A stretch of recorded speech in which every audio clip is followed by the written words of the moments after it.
Okay, this section here is called Building the Dream.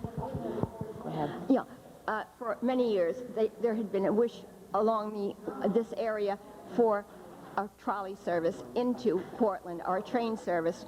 We had only the main central, which ran much to the east of here, and it was not convenient to the town at all. They did not run a lot of passenger trains. They were mainly a freight service. There was a real need for transportation into Portland and between Portland and Lewiston. Mr. Libby then became the man after many, many other attempts by various groups of people. He became the person who really forged ahead and was the ultimate builder of the railroad to finally realize the dream. And why did the people really were excited about this too was some of the things that Jean just said, but also they marveled over all the equipment that was being used and the fanciness of the cars that were going to be promised to them.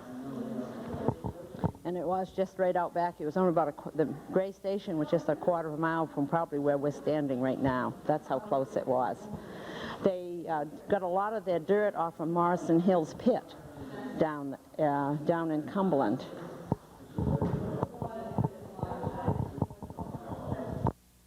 Picture of what the Gray substation looked like about in 1914 as they were opening the trolley.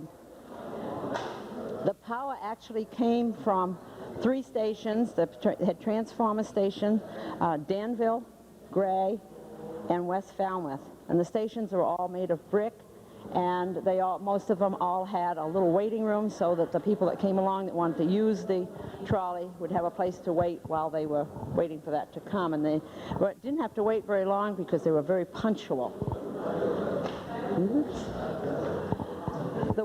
Some of the workers on the railroad I wanted to mention because of the fact many of them came from right here in Gray.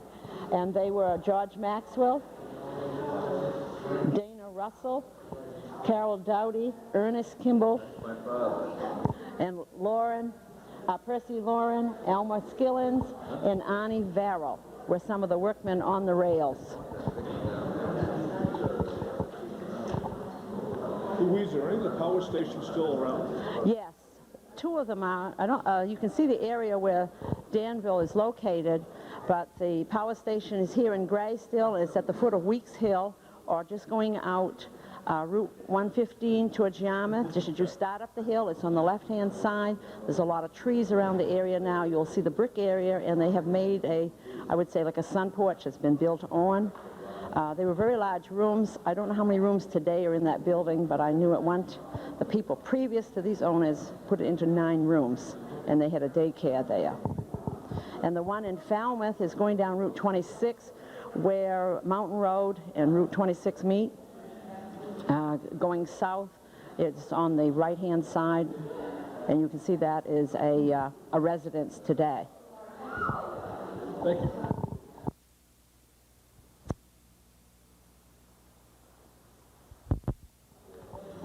This is a table we call Powered Flowers because, of course, these cars were electric, and the first 6 passenger cars were named after flowers.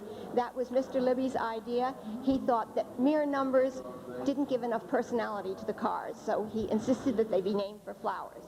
Therefore, we have cars such as the Arbutus, from which many of our artifacts over here come.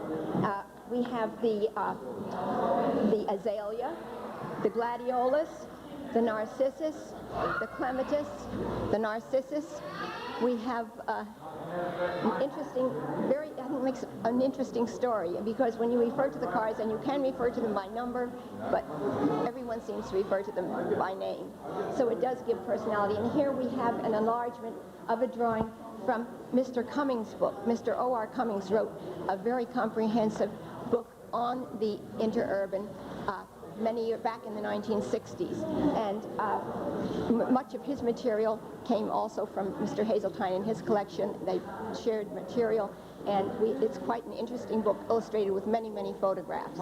And this diagram was made from a car. Actually, it was made down at the Trolley Museum. many years ago when when the Narcissus or one of the other cars made its way there. Here are some more of our powered flowers. We have the azalea, the magnolia. These show a couple of the interior shots of the magnolia. All of the cars were very similar inside. They were extremely luxuriously appointed. They had mahogany paneling with holly insets, and they had stained glass windows, as you can see perhaps here. Not only here, but also along the roof line. And they were very, very elegant, and the trainmen had to wear white kid gloves when they were in contact with the public. So everything was just up to date for the times. Any places we could actually see one of these trolley cars today, or are they all pretty much dismantled? Absolutely. There is one. It is down at the Seashore Trolley Museum, down in Kennebunkport, and they have been restoring for years the Narcissus, and it is really making progress down there. And we have a table at the end where we're representing the Trolley Museum, and there are some photos down there that you will see at the end. Thank you. Runs and men who made them. And this is the railroad crossing sign that came from in front of the Gray substation on Route 115 going out towards Yarmouth. And we have many artifacts here that have come from the Arbutus, which is number 10. And these came from Gertrude Libby Anthony, who was a daughter of the founder, the one that built the dream for the Interurban. She was able to ride on the first route that went through, and she was able to ride on the last one, and then she purchased the machine and took it down to Saco to her summer home and stored it there. And you will see a picture a little later of it in her flower garden. And she stored a lot of the materials in her barn as it became getting older, and this is the materials that she gave to us from that trolley.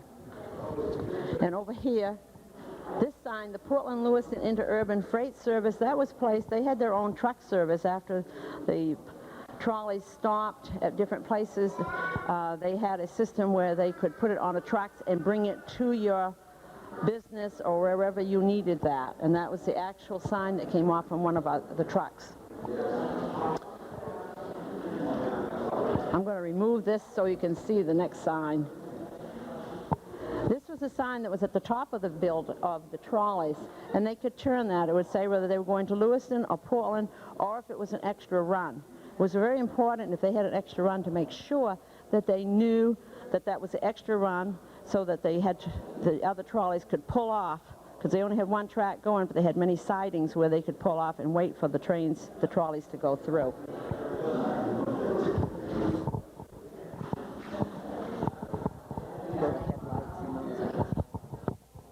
We have a headlight of the that was used on the cars. Again, this came from the Arbutus. We have various items of hardware, the hand grips.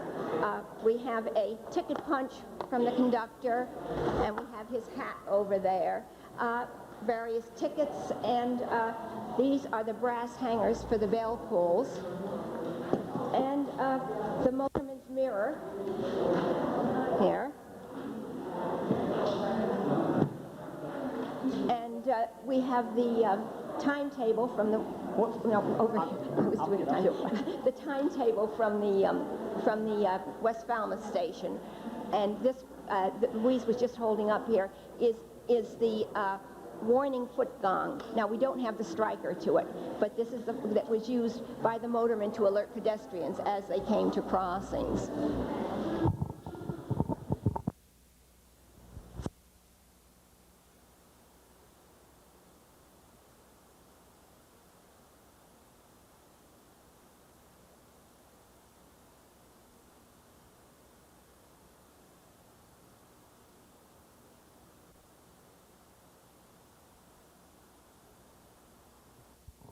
Okay, this was part of our celebration section of the tables here. And this is Roosevelt stopped in Gray, but he wasn't the president at the time. He was an ex-president. It was Teddy Roosevelt And he stopped here on August 18th in 1914.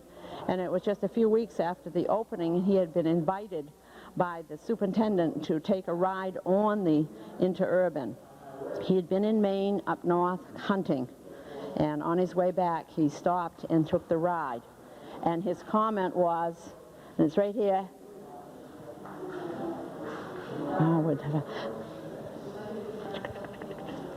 I wanted to quote you for it.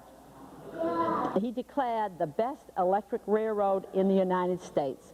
And when he concluded his ride in Portland, he tipped the conductors $10 each. And I think that was probably a pretty good tip for them on that. He actually had another trip that he took on the Interurban too, and it was a merry meeting. It was another time he was coming here. And he was actually politicking and trying to promote, I can't think of his name. I can't remember. It was a friend who was running for office, and he was running through town and doing this.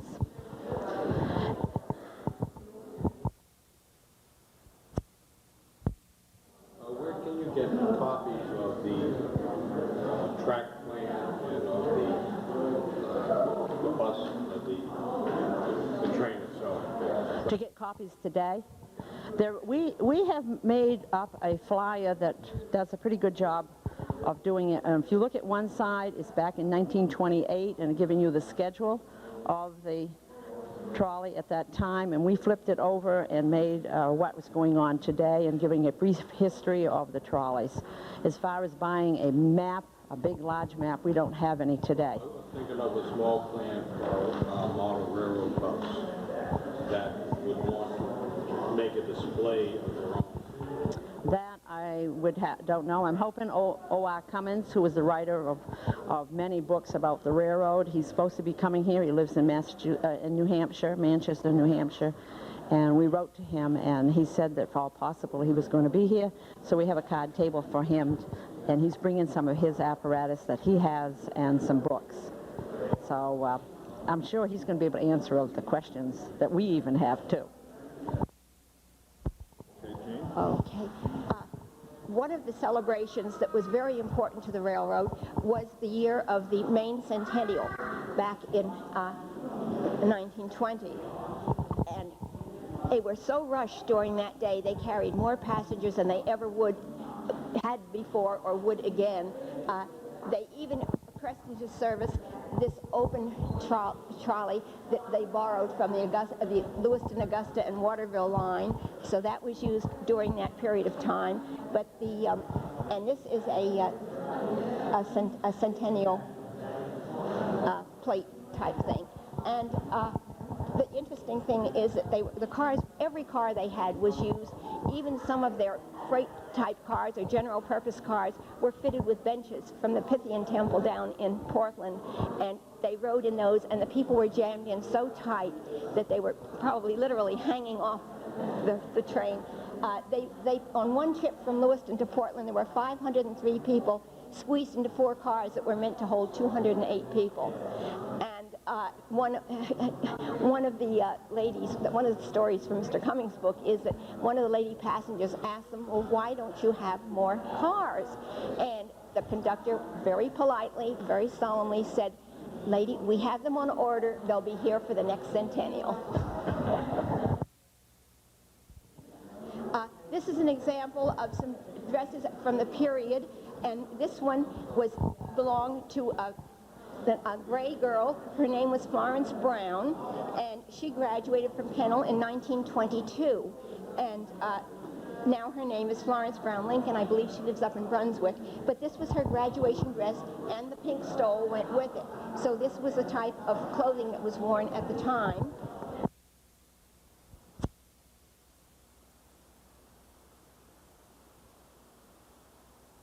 Is from the flapper period. We call it the flapper period. This was toward the end of the Interurban years. Back in the Interurban went on till 1933. This probably represented the late teens into the 20s, and it's a quite elegant dress, and we're very happy to have this in our collection.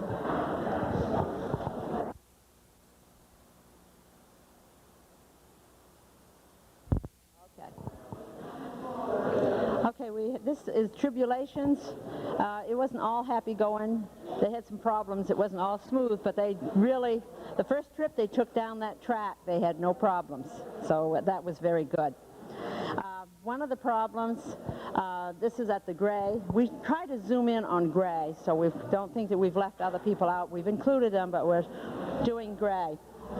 I don't know if he can get in close enough to this, but this is the only picture that we could show you how close the substation was to the center of town.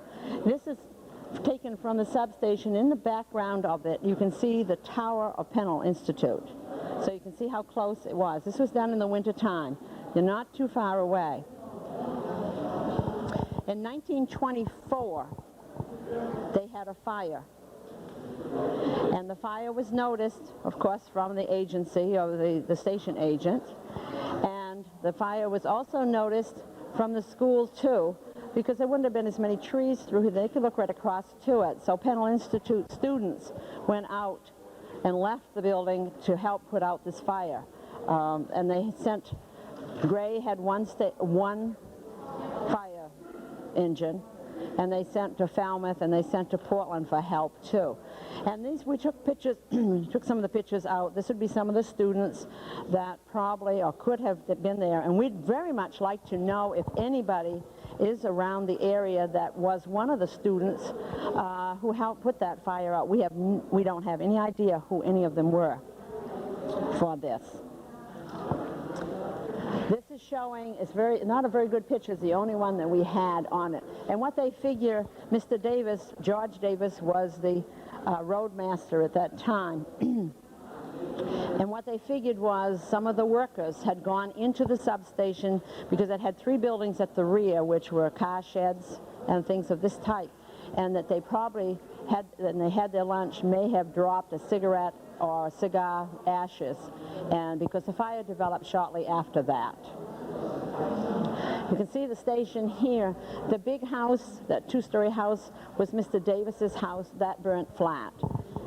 They lost everything. But the Pennell Institute people were able to save the building in the back, which was Muzzy, which was Marcus Muzzy. And his son lives in town here today, and it's George Muzzy. This is showing you the 3 pictures showing you some of the buildings that were at the rear. And the locomotive 90 was in there, and it was badly burned, but they were able to do it over and get it back on the road. Because when you start going through here, you're going to see the locomotive 90 was a very important one. It was a rugged, it could do anything. $35,000 damage, and it was all to be paid by the trolley line itself. Had to pay that.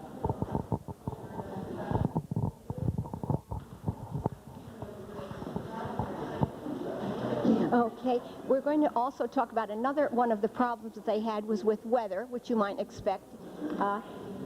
And we have a couple of pictures showing damage that was done during a washout back in 1916. This is down on the bridge in West Falmouth.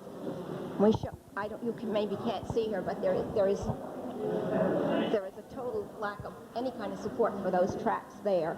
And then we have a photo showing the repaired bridge and also of the gravel that was brought in to fill in and repair the bridge.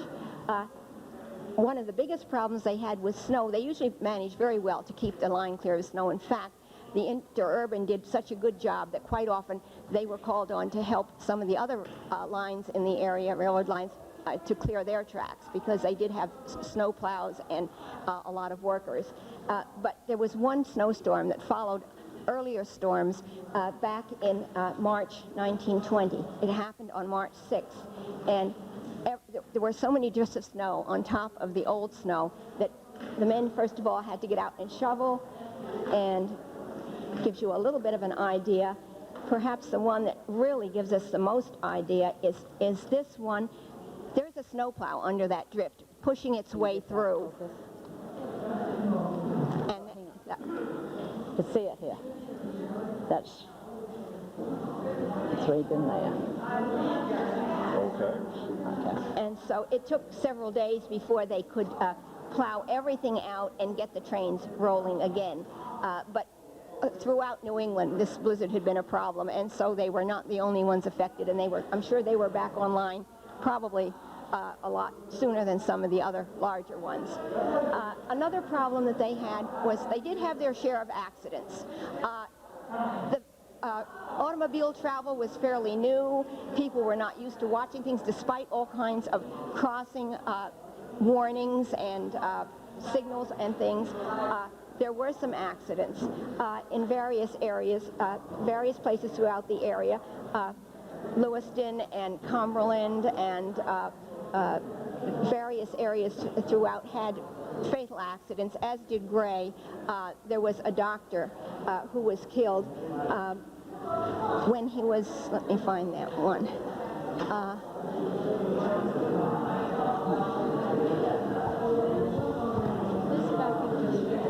He was killed back in the 1920s.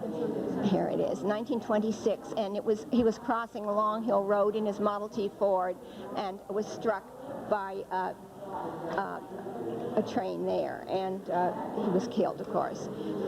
And then there were other tragedies along the line. There were many tragedies where people were just walking along the tracks.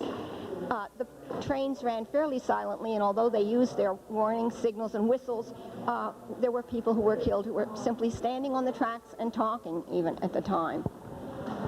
After all of these, before this, safety had always been an important concern for the line, and they had many safety measures. But after these, they inaugurated some others. They repainted the front of the line. This drawing perhaps shows it best, with an orange on the front, which they called the dasher, and that was to make it more visible to pedestrians. And they also put grills on the windows, and there was also a break up there. So there is they did take several measures in order to ensure the safety of the line. One exciting thing that happened on the line was we had a holdup. So the Wild West wasn't the only place that had their train robberies. One evening, when the conductor was getting ready to sign off and made a stop at the station up at Fairview Junction, a masked bandit came and took the proceeds of the day, which were about $50. Now, the sad part about this is that, of course, they did find out who it was, and it was another motorman who had taken the day off, and he had some financial difficulties. The sad thing is he did go to jail, and he died there the next year. This is our corner we call We Remember. We had asked for stories from many of the area residents of their memories of the Interurban, and we have some very interesting stories that we have on these panels here. This one is a story about the school children often rode the Interurban to get to school, and there are stories, and here's a group of people here, and actually I know one of these people who is one of our members today, and that is, this little boy in the end is Everett Doughty, and he has shared 3 stories with us. And then we also have the story of the trolley, a horse, and 3 schoolgirls, and we have photos from this was Eleanor Whittam Sawyer, and these were her photos. She was driving her buggy and 2 school chums down to Pennell, and as the trolley came around a curve near the site of the present American Legion, it made a terrific noise. It was a terribly cold, frosty morning, and it must have made an extra amount of squealing as it went around. The horse shied and took off, and Eleanor ended up still hanging onto the reins and pulled off the trolley, off of her buggy, and was fortunately only slightly injured. But that was her particular story of the event, and I'm sure it was unforgettable for her. Then we have May Beck's story, and these items belong to her husband, who was served in World War I. So again, this was of the period, clothing of that period. This is his bag, his picture, and the overseas cap was worn by Mr. Earl Chase. And these are things from our collection. And Maybeck one day was called upon to make a fast trip into Portland in order to get a prescription for some medicine that one of Dr. Beck's patients urgently needed. So she dashed down on the Interurban, went down to Congress Street, which this shows, and before she left the train, she had to make sure that the motorman knew how urgent it was that she gets back as fast as she could.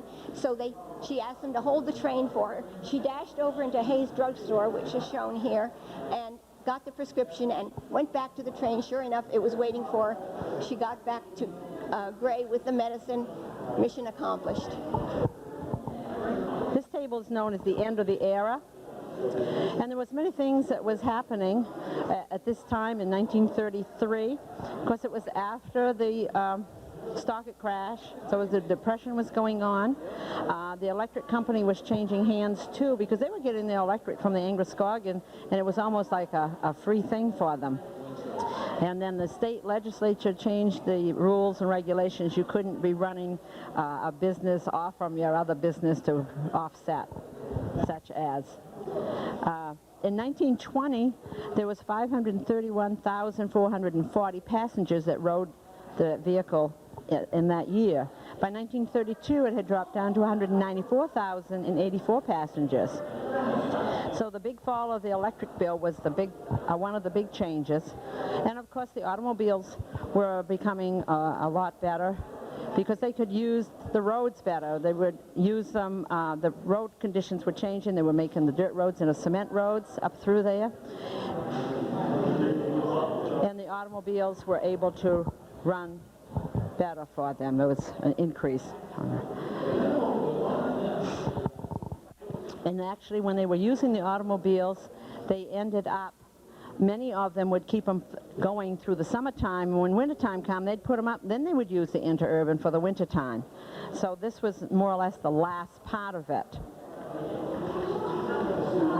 There are other little reasons, too, going on. Some of the people that worked on the railroad worked there the entire life of the railroad, which was very interesting. So when it was closed, many were very disappointed because it was their work. And also, they were very disappointed because they thought it was really luxury. That it was almost losing a brother or sister when this closed down. That some of them were very dedicated. This picture is showing you the last trip, leaving Portland and going to Lewiston. And the first trip went from Lewiston to Portland. And as I told you earlier, that it was Gertrude Libby Anthony. And Gertrude Libby Anthony was the daughter of the founder, and the founder happened to die just about 2 weeks before this trip was to be taken. So it was Gertrude that took that first trip in memory of her father, and she was also on it for the last trip. Now, George Muzzy, who we talked about from Gray, his brother was on this last trip, because he went along with his father, Marcus Muzzy, and he was 9 years old when that happened.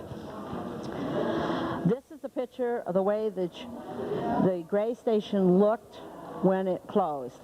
And there was another building in the back that was a rebuilding of the buildings that had burnt earlier. And these are some of the freight trucks that we have put down for you to get a look at. And the automobile was one of our reasons. Became a little more comfortable.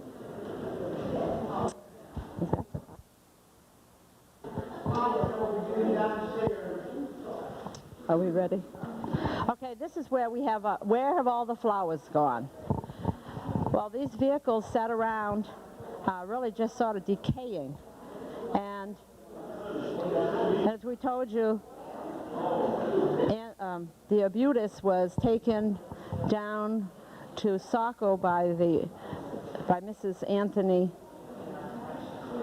and she stored it in her flower garden, and here we have a board that's from that building. And we've got some nice pictures showing how some of them left. Did you tell the story about this? There was other pictures on another table that shows this. This was by Bill Quayle here in Gray. He lived not too far from the substation. And he took his trucks to help move those off and help to disassemble the tracks. Now the trucks had regular wheels on them. What he did, he removed the wheels off of his truck and put the trolley wheels onto his and went onto the track, and he could travel up and down the track as they removed the rails. And this is showing him when, of course, he is now removing it, and he was taking this to South Casco.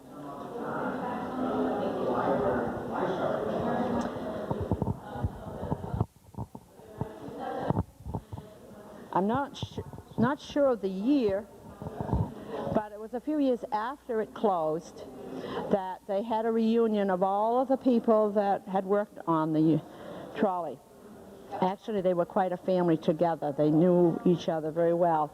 And they were presented this slate here of people who had gone before them and had worked on the Interurban. And the first one on the list is W. Scott Libby, died in May 17th, 1914. And we go all the way down to Guy W. Mitchell, who died in 1939. So I would have said this probably was 1940 that they had the reunion. But that's quite a list of people that they kept track of. And it was quite a story, I think.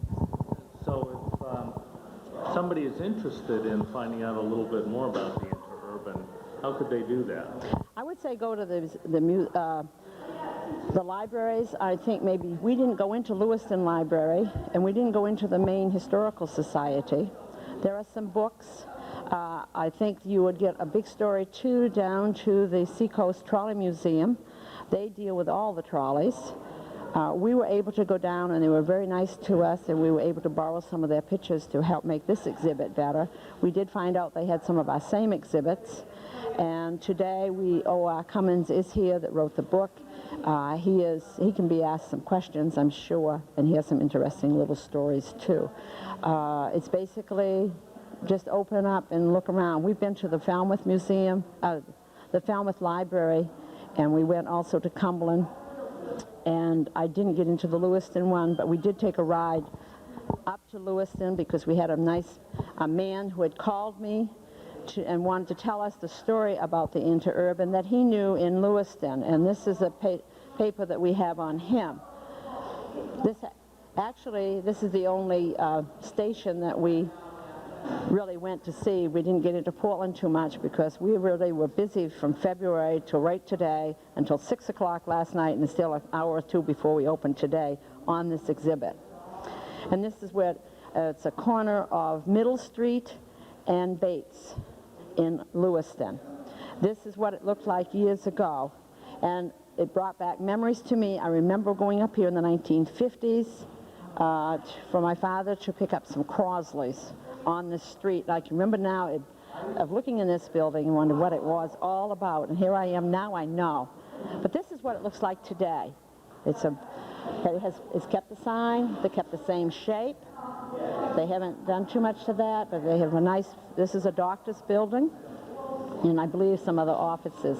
And this was the man, Vern, from Auburn, that took us around and showed us these things and told us what he did when he was a boy. And I think it makes it kind of a nice little ending to our story.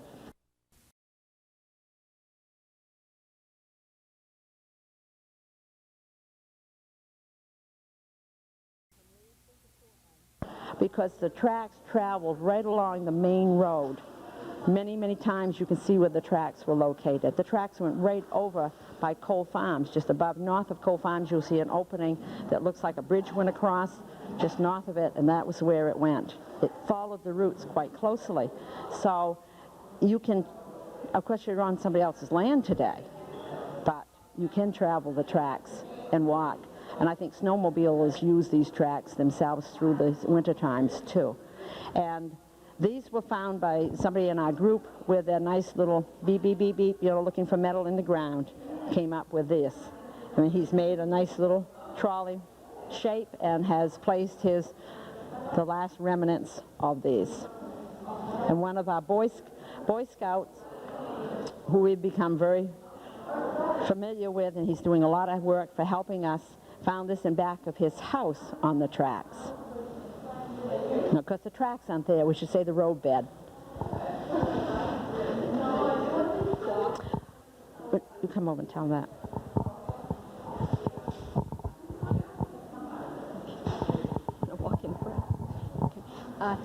We have this braided rug here also as a last remnant from one of the cars. This was braided by a Mrs. Carrie Libby of Dry Mills when she was in her 80s. And the green, of course, very well faded, but the green in the center was from the plush car seat covers from one of the Interurban cars. So this is kind of the end of this particular story.